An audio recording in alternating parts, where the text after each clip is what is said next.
नमस्कार। कल भाजपा की केंद्र सरकार ने सीए लागू करने का नोटिफिकेशन जारी किया है।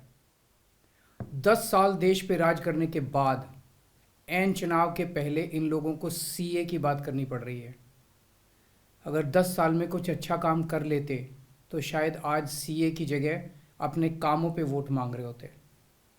आज देश के सामने सबसे बड़ी समस्या महंगाई और बेरोजगारी की है। किसी को भी घर चलाना मुश्किल हो रहा है, इतनी ज़्यादा महंगाई हो गई है, कमर तोड़ महंगाई हो रही है। उधर हमारे युवा दर दर की ठोकरें खा रहे हैं रोजगार के लिए, उनके ऊपर डंडे लाठियां बरसाई जा रही हैं। ऐसे में सरकार बेरोजगारी और महंगाई का समाधान ढूंढने की बजाय सीए की बात कर रही है, तो ये बड़े दुख की बात है। ये सीए आखिर है क्या? बीजेपी की केंद्र सरकार का कहना है कि 3 देश, बांग्लादेश, पाकिस्तान और अफगानिस्तान, इन 3 देशों के अल्पसंख्यक जो हैं वो अगर भारत की नागरिकता लेना चाहें तो उन्हें भारत की नागरिकता दे दी जाएगी।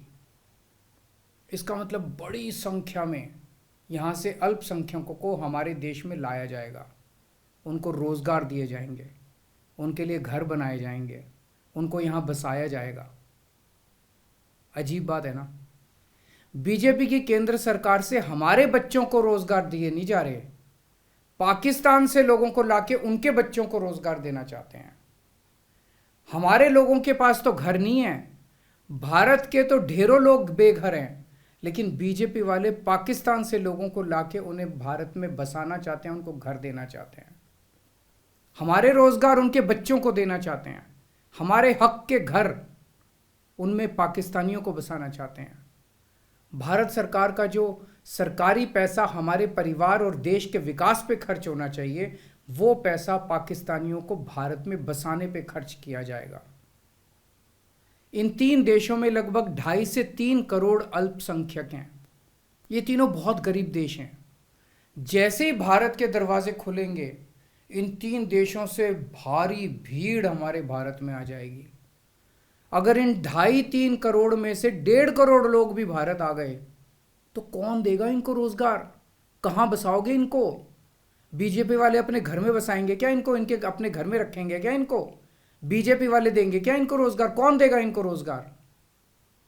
तो प्रश्न उठता है कि बीजेपी ऐसा क्यों कर रही है। कई लोगों से मैंने बात की, कुछ लोगों का कहना है कि ये पूरा का पूरा खेल वोट बैंक बनाने की गंदी राजनीति है। इन तीनों देशों से 1.5-2 करोड़ लोगों को अगर भारत ले आया गया और उनको चुन चुन के इस तरह से देश के अलग अलग भागों में बसाया गया, जिससे जहां जहां बीजेपी के वोट कम हैं वहां झुग्गियां डाल के अगर इन लोगों को वहां बसाया गया तो वहां बीजेपी का एक पक्का वोट बैंक तैयार हो जाएगा, बीजेपी के वोट बढ़ जाएंगे। और आने वाले इस चुनाव में तो नहीं, आने वाले भविष्य के चुनाव में बीजेपी को इससे बहुत बड़ा चुनावी फायदा मिल सकता है, ऐसा कुछ लोगों का कहना है। मुझे नहीं पता ये सच है कि गलत, लेकिन सबसे बड़ा प्रश्न है कि बीजेपी ये क्यों कर रही है।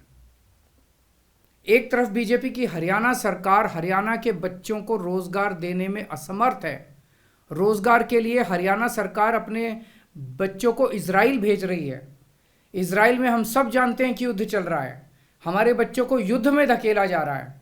अपने बच्चों को तो रोजगार है नहीं और पाकिस्तानियों को भारत लाके उनके बच्चों को रोजगार देना चाहते हो। मेरी तो ये बात बिल्कुल समझ से परे है। बीजेपी वाले पूरी दुनिया से बिल्कुल उल्टा चल रहे हैं। पूरी दुनिया में कोई भी देश अपने पड़ोसी देशों के गरीबों को अपने घर नहीं लाना चाहता। पड़ोसी देशों के लोगों को अपने देश में आने से रोकने के लिए पूरी दुनिया में हर देश तरह तरह के कानून बनाता है, बॉर्डर पे दीवारें लगाता है, बॉर्डर पे बिजली की तारें लगाई जाती हैं ताकि पड़ोसी देश का कोई भी व्यक्ति हमारे देश के अंदर ना आ सके। बीजेपी शायद अकेली पार्टी है पूरी दुनिया की जो पड़ोसी देश के गरीब लोगों को अपने देश में घुसाने के लिए दरवाजे खोल रही है, बिल्कुल उल्टा कर रही है। एक और बात है सोचने की, पिछले 10 सालों में 11 लाख से ज्यादा भारत के बड़े बड़े अमीर उद्योगपति और व्यापारी भारत छोड़ के चले गए। ये लोग भारत में फैक्ट्री चलाया करते थे, इंडस्ट्री चलाया करते थे, बड़े बड़े व्यापार किया करते थे, लाखों लोगों को नौकरी देते थे, रोजगार देते थे। ये बीजेपी की गलत नीतियों और उनके अत्याचार से तंग आके भारत छोड़ के चले गए। अगर बीजेपी को लाना ही है तो इन लोगों को वापस भारत लेके आओ ना, जो भारत छोड़ के चले गए।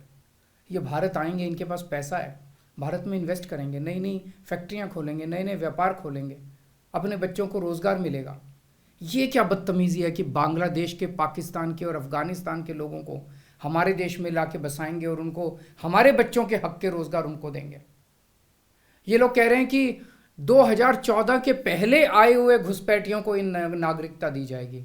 ऐसा नहीं है, ये तो शुरुआत है। एक बार ये सिलसिला चालू हो गया, एक बार दरवाजे खुल गए तो फिर बहुत बड़ी संख्या में पाकिस्तानी और बांग्लादेश से लोग भारत में आने लगेंगे। आज बीजेपी कह रही है 2014 के पहले आए हुए लोगों को ही नागरिकता दी जाएगी। देख लेना, अगले चुनाव में ये बीजेपी वाले इस तारीख को बढ़ा के 2024 कर देंगे कि 2024 के आए हुए पहले वाले लोगों को दी जाएगी, और फिर इसे और आगे बढ़ा देंगे। मोटी मोटी बात यह है कि पाकिस्तानियों और बांग्लादेशियों के लिए भारी संख्या में भारत आने के लिए बीजेपी सरकार ने दरवाजे खोल दिए। ये देश के लिए बेहद खतरनाक है, और इसका सबसे ज़्यादा खामियाजा उत्तर पूर्व, नॉर्थ ईस्टर्न स्टेट्स भुगत रहे हैं, खासकर आसाम के लोगों की भाषा और संस्कृति खतरे में पड़ चुकी है, क्योंकि वहाँ पे बांग्लादेश से इतनी बड़ी संख्या के ऊपर इलीगल माइग्रेशन हुआ है।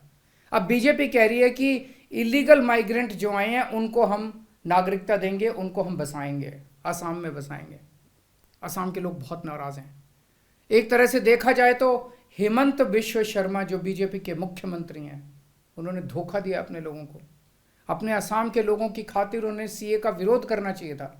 उन्हें कहना चाहिए था कि असम के लोगों की संस्कृति और भाषा दोनों खतरे में हैं, ये बिल्कुल बर्दाश्त नहीं किया जाएगा। तो दोस्तों, पूरे देश की मांग है कि सीए को वापस लिया जाए। हम किसी हालत में अपने बच्चों की नौकरियां, अपने बच्चों के रोज़गार दूसरे देश के लोगों को किसी हालत में नहीं देंगे। और अगर बीजेपी नहीं मानती तो इसको वापस नहीं लेती, तो इस चुनाव के अंदर बीजेपी के खिलाफ वोट करके आप अपना गुस्सा जाहिर कीजिए। नमस्कार।